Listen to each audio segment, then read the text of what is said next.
Shalom Bapak Ibu Saudara yang terkasih, tidak terasa kita sudah memasuki minggu terakhir di bulan Mei 2020. Biarkan Roh Kudus terus ada dalam hidup kita. Memasuki Pentakosta yang ketiga, Pentakosta yang baru. Sesuatu yang dahsyat akan terjadi. Amin Bapak Ibu Saudara. Mari persiapkan hati kita hari ini. Tuhan Yesus, terima kasih Tuhan. Biarkanlah kami terus menanti-nantikan Pentakosta yang baru.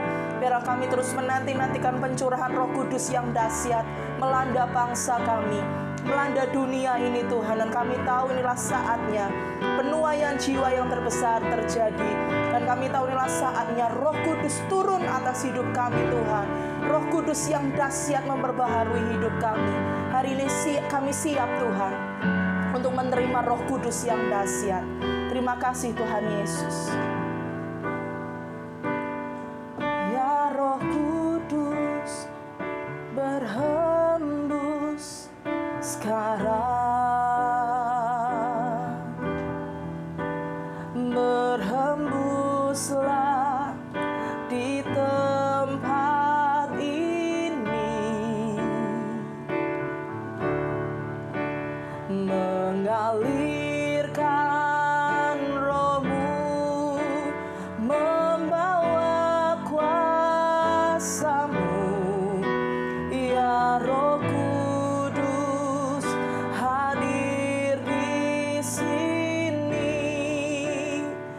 sama-sama katakan, ya Roh Kudus berhembus sekarang,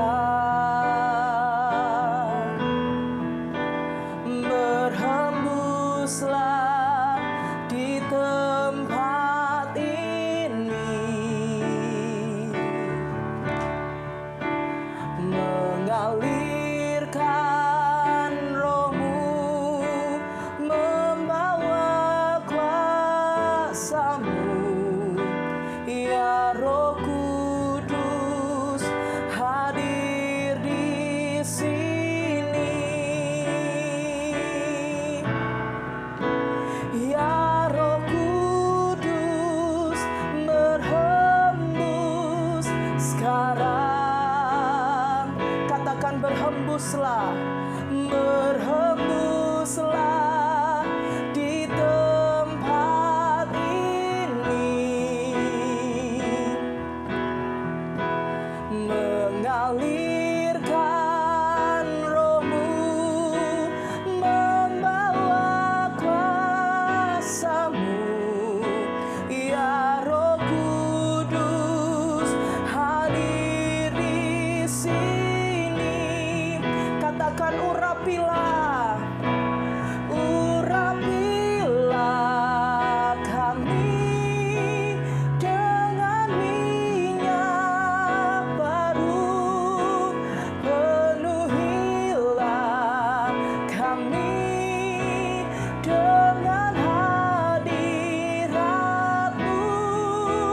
Kami rindu Tuhan melihat kuasa-Mu dicurahkan di tempat ini. Katakan urapilah, urapilah kami dengan minyak. Mari Tuhan penuhi kami hari ini dengan hadirat-Mu.